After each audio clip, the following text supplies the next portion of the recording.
क्या विकास का मतलब उजाड़ना होता है?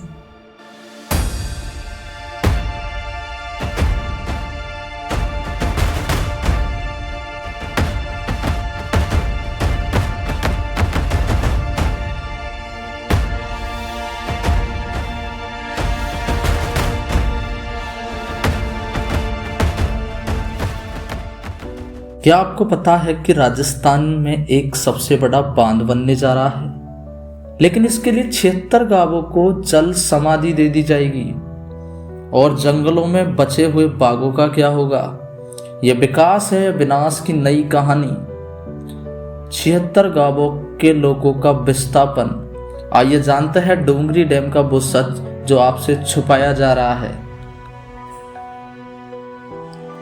कागजों में ये एक मेगा प्रोजेक्ट है जो 17 जिलों की प्यास बुझाएगा, लेकिन जमीनी सच्चाई क्या है? ये प्रोजेक्ट रणथंबोर टाइगर रिजर्व के पेट में सुरंग की तरह घुसता है और जिन 76 गांवों को डुबोया जा रहा है उनकी सहमति तक नहीं ली जा रही है।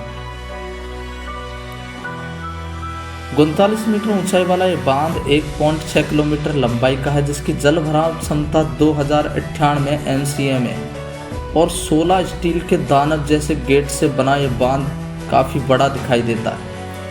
सुनने में बहुत बड़ा है, हाँ, और दिखने में भी ये इतना ही बड़ा है। पर सवाल यह है कि ये पानी किसकी ज़रूरत के लिए है और इसकी कीमत कौन चुका रहा है? सरकार कहती है कि हम कंपनसेट करेंगे, लेकिन क्या जंगल दोबारा बनाए जा सकते हैं? क्या बाघों को दोबारा रिलोकेट किया जा सकता है? 37 वर्ग किलोमीटर जंगल यानी टाइगर का घर, चिंकारा का मैदान और कहीं आदिवासी समुदायों की जिंदगी इस बांध के पीछे दांव पर लगी हुई है। उन्हें क्या मिलेगा? नया घर या एक और सरकारी वादा? डोंगरी डैम सिर्फ एक बांध नहीं, ये एक ट्रिगर है। ट्रिगर उस बहस का जिसमें एक तरफ है पानी की जरूरत और दूसरी तरफ है प्रकृति की पुकार। अब फैसला आपके हाथ में। क्या आप इस प्रोजेक्ट के पक्ष में हैं या इसके विरोध में हैं? डोंगरी डैम PKC ERCP परियोजना के अंतर्गत आता है। यहाँ पर PKC से मतलब है परबन, काली सिंध और चंबल। ERCP की फुल फॉर्म है ईस्टर्न राजस्थान कैलान प्रोजेक्ट। इसका मकसद बताया जा रहा है कि पूर्वी राजस्थान के 17 जिलों को पानी की किल्लत से मुक्त कराएगा। पीने और सिंचाई के लिए जल संकट कम करने के लिए इस डोंगरी बांध को बनाया जा रहा है। खेती और उद्योगों को बढ़ावा देगा। सुनने में तो जनहित की योजना लग रही है, लेकिन वास्तव में इसका विरोध क्यों हो रहा है? ERCP के ऑफिशियल सोर्स से 35 गांवों को पूर्णतः विस्थापित किया जाएगा। यहाँ पर और बचे हुए गांवों को अर्ध विस्थापित भी किया जा सकता है, जिसकी अभी संपूर्ण रूप से टिप्पणी नहीं हुई है, लेकिन लगभग यहाँ पर कम से कम 76 गांवों का उजड़ने का खतरा तो मंडरा रहा है। गांव उजड़ रहे हैं, लोग विस्थापन से परेशान हैं। पर्यावरणीय नुकसान, जंगलों और नदियों को नैतिक दोहन, और हाँ, स्थानीय लोगों को यहाँ पर मुआवजा दिया जाएगा, लेकिन वो इतना सा केवल ऊँट के मुंह में जीरा, जिनसे यहाँ पर 76 गांवों के लोगों की जमीन, जंगल और इसके साथ साथ में उनकी विरासत, उनकी संस्कृति, उनके पूर्वजों ने उनके माथे पर जो विकास का जो आशीर्वाद दिया था, अब वो हाथ यहाँ से खिसकता हुआ नजर आ रहा है।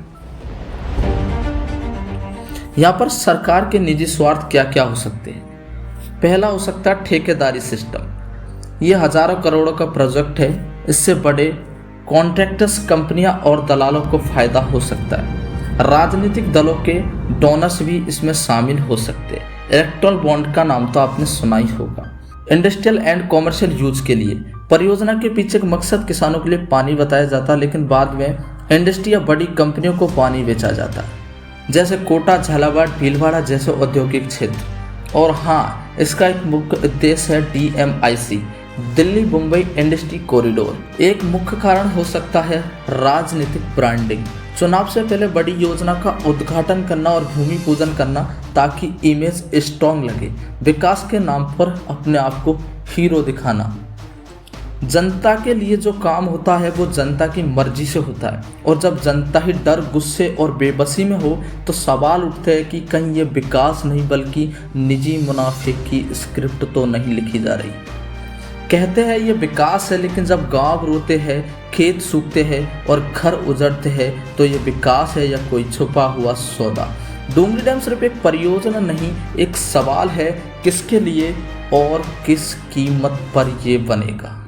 अब फैसला आपके हाथ में है कि आप इस प्रोजेक्ट के पक्ष में हैं या विरोध में हैं। और ऐसे मुद्दे अगर आपको भी मेन स्ट्रीम मीडिया नहीं दिखाता है तो इस चैनल को सब्सक्राइब जरूर करिएगा। धन्यवाद।